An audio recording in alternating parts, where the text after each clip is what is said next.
faire ici? Encore un hit que vous avez découvert. Ivoire TV. Ivoire TV.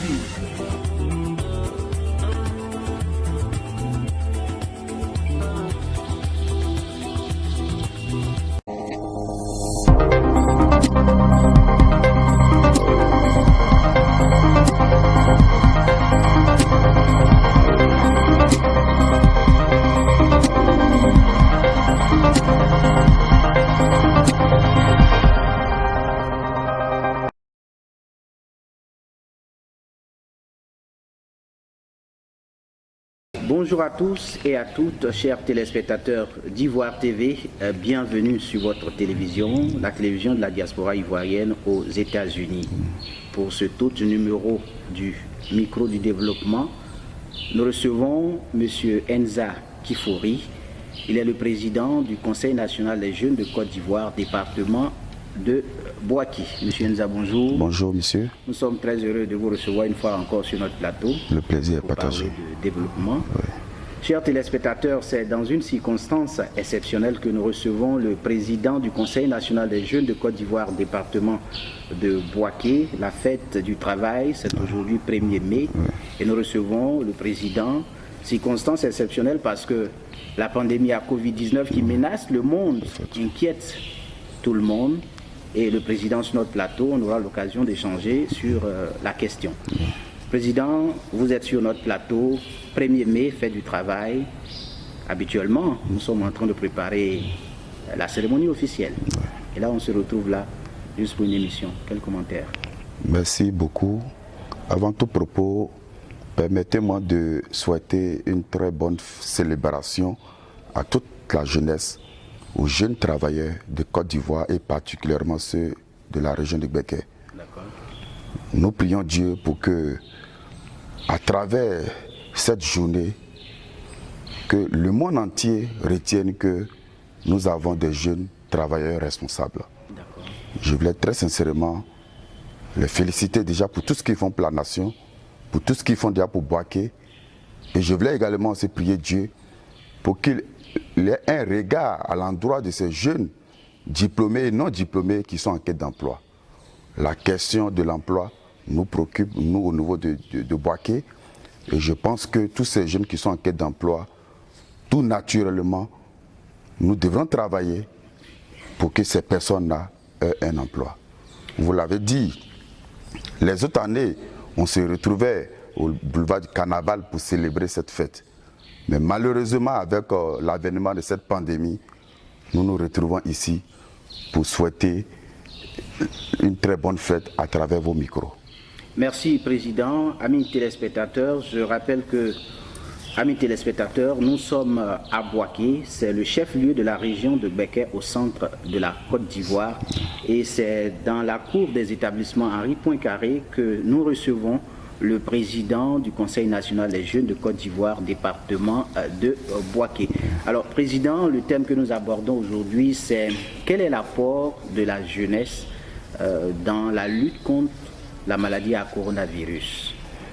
Cette pandémie qui secoue le monde depuis décembre 2019 a touché la Côte d'Ivoire le 11 mars dernier.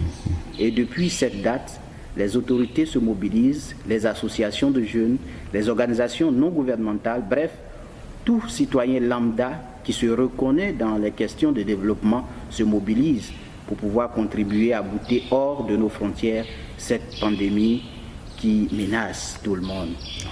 Au niveau de la jeunesse à Bouaké, la question est de savoir quel est l'apport de la jeunesse. Quand on parle de jeunesse à Bouaké, à quoi ou à qui on fait allusion? Merci. Avant de répondre à votre préoccupation, votre question, permettez-moi de rendre hommage à la jeunesse de Bouaké. D'accord. Très sincèrement, cette jeunesse est formidable.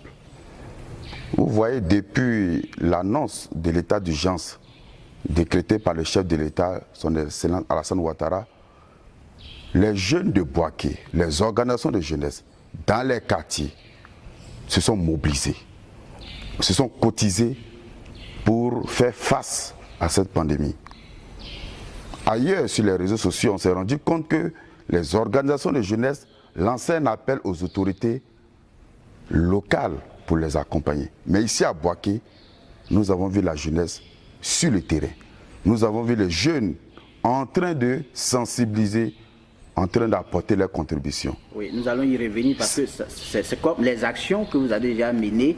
Nous allons y revenir tout à l'heure. Mais Président, lorsque vous avez eu l'information, la nouvelle de la pandémie qui a touché la Côte d'Ivoire le 11 mars, comment vous êtes senti? Comment vous avez accueilli la... Ça a été un choc pour nous. C'était un choc parce qu'une maladie qui ne prévient pas et qui bouleverse le monde entier, toutes les activités économiques sont arrêtées, les actions, les activités traditionnelles sont arrêtées.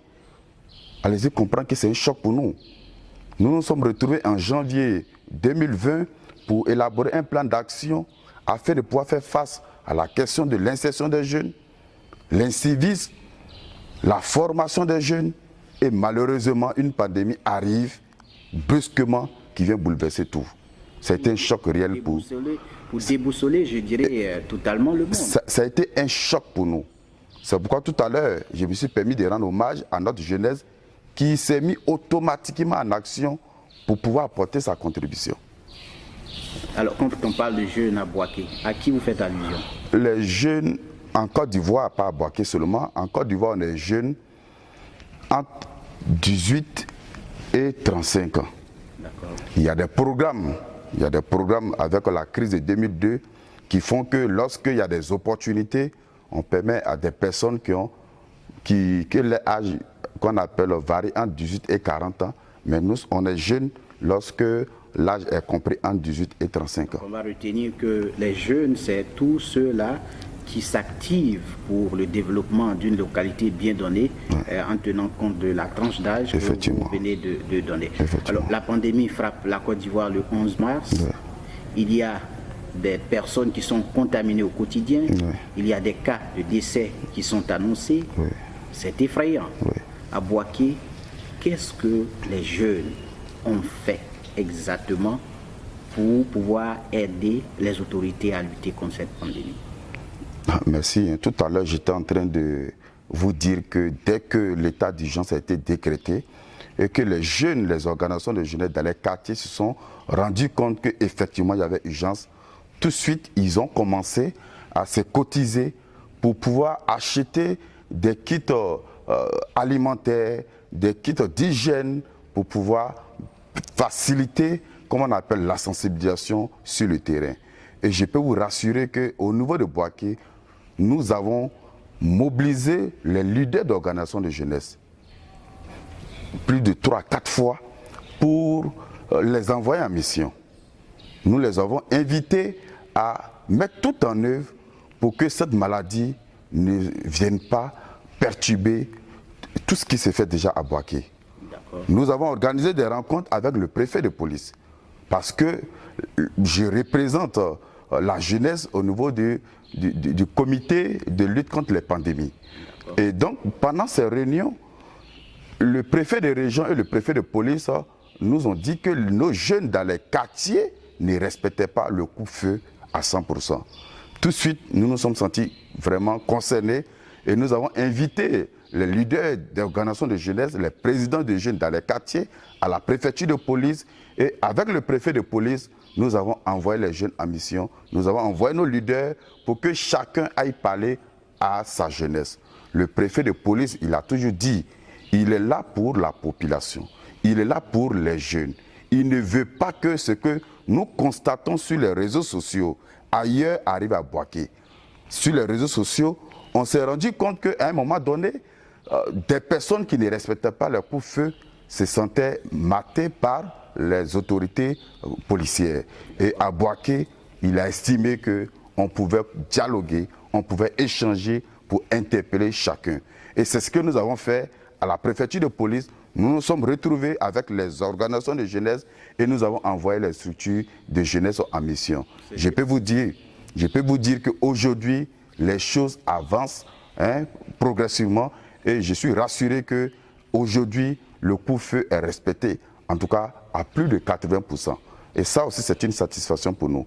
Mais je l'ai dit tout à l'heure, nous avons également organisé des actions pour permettre aux structures de jeunesse d'avoir les outils nécessaires pour faire face à cette pandémie. Oui, on vous a vu sur le terrain avec la préfecture de police, dans des séminaires qui consistaient à fabriquer du savon, du gel, effectivement. Plusieurs activités sur le terrain. Nous, on s'est dit que lorsque la pandémie est arrivée, ce qui a surpris tout le monde,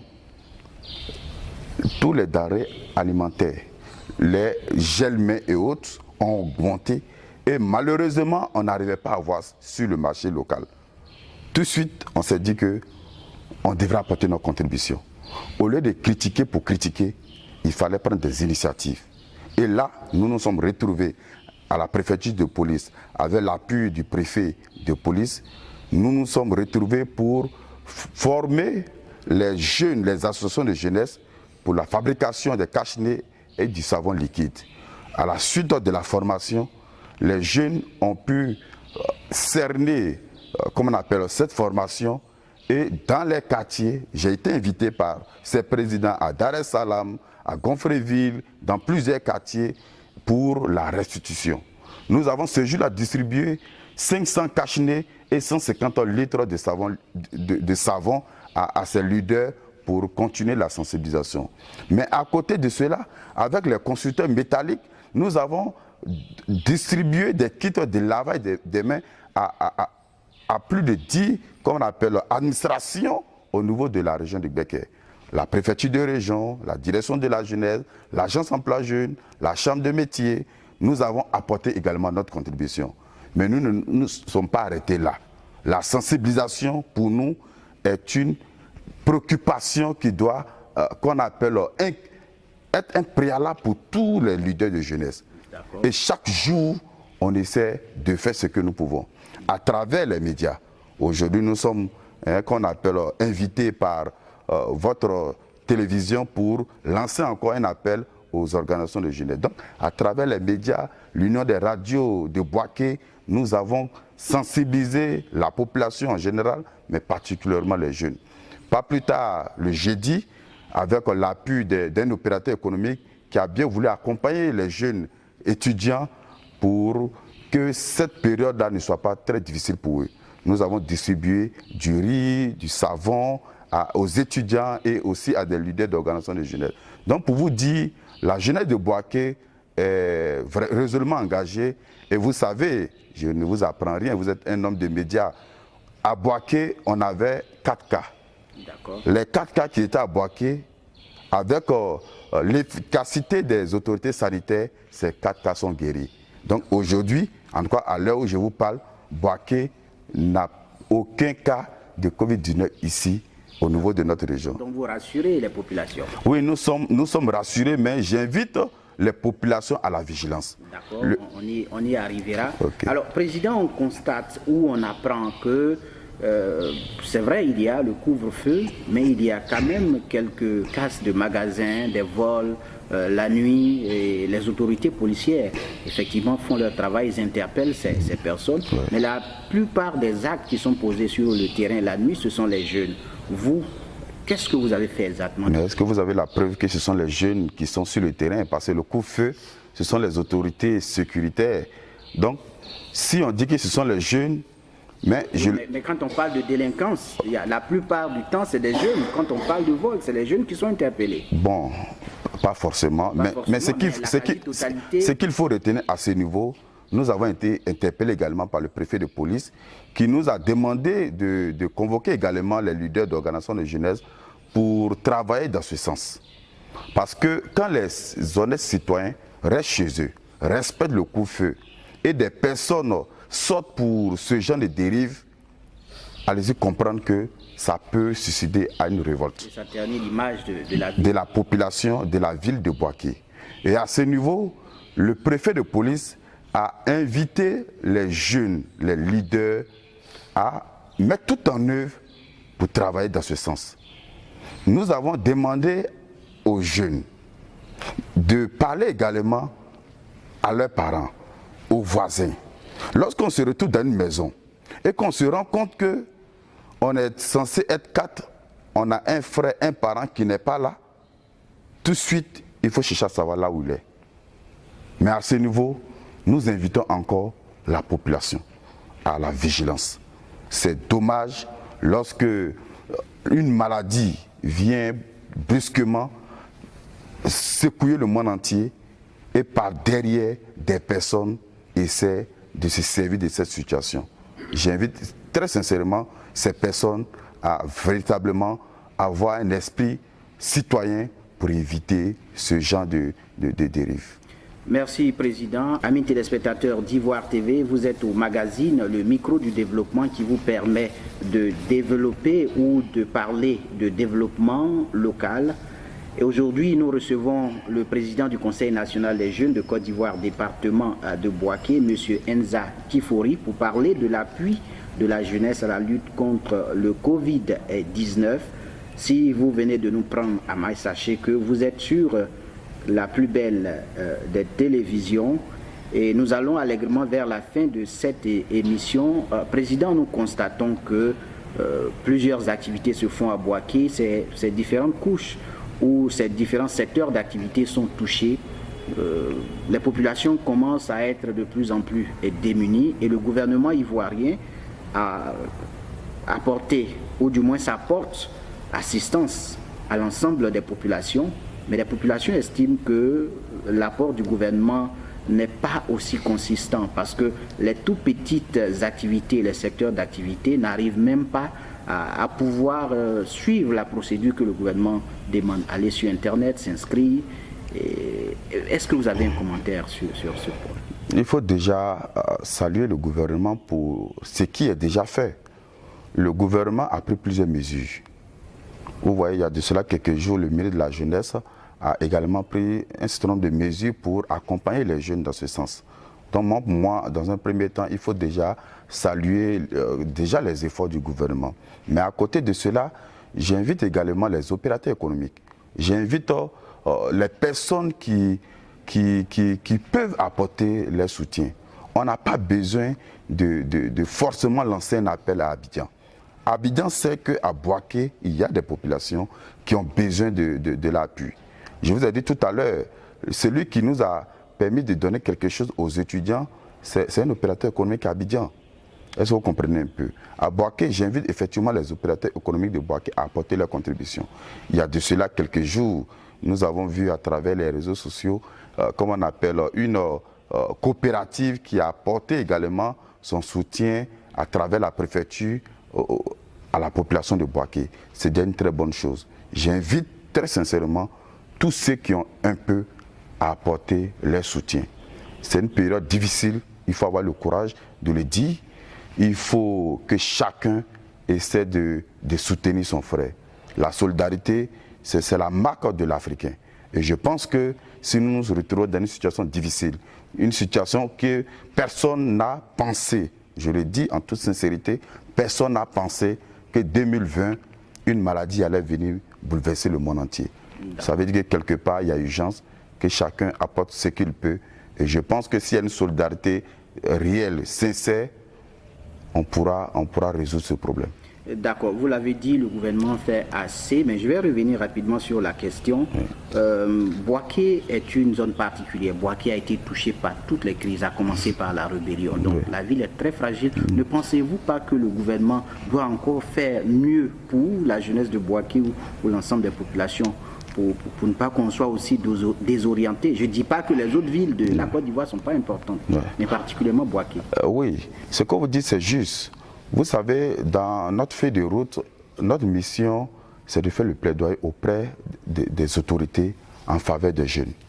Et donc, à ce niveau, je vous ai dit que je représente la jeunesse dans le comité de lutte contre les épidémies. Et pendant ces rencontres, nous faisons du plaidoyer.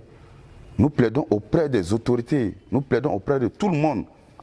Je l'ai toujours dit, Bouaké est une ville stratégique pour la Côte d'Ivoire. Quand Bouaké se porte bien, c'est la Côte d'Ivoire qui se porte bien. Et aujourd'hui, jusqu'en preuve de contraire, les populations se sont engagées pour la lutte contre cette pandémie. Jusqu'en preuve de contraire, les populations ne se plaignent pas inutilement. Jusqu'en preuve de contraire, il y a des choses qui sont faites au niveau de Bouaké. Lorsqu'on s'interroge où c'est passé, mais il n'y a jamais eu de révolte, il n'y a jamais eu de plainte. Ça veut dire que quelque part, les populations de Boaké sont matures, sont responsables. Mais j'invite encore le président de la République, le Premier ministre, les ministres de la région de Becker, le ministre Amadou Koné, le ministre Jean-Claude Kwasi, le ministre Sidi Touré, qui font déjà beaucoup, mais à continuer de nous aider. Boaké a vraiment besoin d'eux. Boaké, et je pense que leur appui, dans cette période-là, ils font déjà, nous voyons déjà, ils font déjà beaucoup, mais nous attendons encore beaucoup. Parce que nous avons plus de 1 million d'habitants au niveau de la région de Becker. Ça veut dire que quelque part, si on a donné 50 tonnes à Diekou ou bien à Man, ce n'est pas 50 tonnes qu'on doit donner à Boaké, c'est au moins 500 tonnes. Et même les 500 tonnes, je suis convaincu que ça sera toujours insuffisant. C'est pourquoi j'invite encore les opérateurs économiques à accompagner ces initiatives des autorités d'Abidjan. Merci, Président. Il est d'accord donc avec moi que chacun de nous doit encore se mobiliser pour apporter sa contribution dans la lutte contre la pandémie du Covid-19. Nous allons allègrement vers la fin de cette émission. Président, pour finir, quel est l'appel que vous pouvez lancer à l'ensemble des populations en vue d'un engagement citoyen pour la lutte contre le Covid-19? Ok. J'invite la population de Boaké, les organisations de jeunesse à continuer à faire la sensibilisation. Les autorités sanitaires nous ont demandé de respecter des principes simples. C'est laver fréquemment les mains, respecter la distanciation sociale et également éviter les rassemblements de plus de 50 personnes. À ce niveau, mais j'ai demandé aux organisations de jeunesse d'arrêter même les activités traditionnelles et de faire face à, comment on appelle, à cette pandémie. Et donc nous invitons effectivement la population à continuer dans ce sens et que Dieu nous sauve. Les autorités religieuses continuent de prier pour nous. C'est vrai qu'ils ne se retrouvent pas à la mosquée ou à l'église, mais ils font déjà beaucoup. Nous les invitons de continuer à prier pour nous. Et je veux, pour terminer, vous dire merci. Merci pour cette lucane que vous offrez à la jeunesse de Boaké, à travers son délégué, pour parler d'abord de la fête du travail et également sensibiliser les populations sur cette pandémie qui continue de sévir dans le monde entier. Merci infiniment, Président. Je rappelle que vous êtes le président du Conseil national des jeunes de Côte d'Ivoire, département de Boaké, M. Enza Kifori. Merci d'avoir accepté notre invitation et d'échanger sur la question de l'appui de la jeunesse dans la lutte contre le Covid-19. Amis téléspectateurs, nous avons été très heureux en votre compagnie. N'oubliez pas les mesures barrières que vous devez respecter. Lavons-nous régulièrement les mains. Ayons à tout moment sur nous un gel hydroalcoolique. Il faut marquer la distanciation sociale, ça fait 1 mètre. Il faut porter des masques. Et là, nous avons respecté la distanciation sociale. Et pour que vous puissiez bien percevoir notre voix, nous n'avons pas porté de masque. Mais dès que nous sortons de là, on porte nos masques. Mais avec la distanciation sociale, je crois que les choses se passent bien. N'oubliez pas de vous rendre à l'hôpital quand vous avez un petit souci. Également, les rassemblements de plus de 50 personnes. Moi, je dirais, ne vous rassemblez pas en grand nombre. Même si vous n'atteignez pas les 50 personnes, suivez tout ce que le gouvernement nous demande pour que nous puissions bouter hors de nos frontières cette maladie qui détruit le monde. Merci donc de nous avoir suivis. Sachez que vous êtes sur Ivoire TV. Nous sommes toujours à votre disposition pour vous servir. Goodbye. Ici. Que vous avez découvert Ivoire TV. Ivoire TV.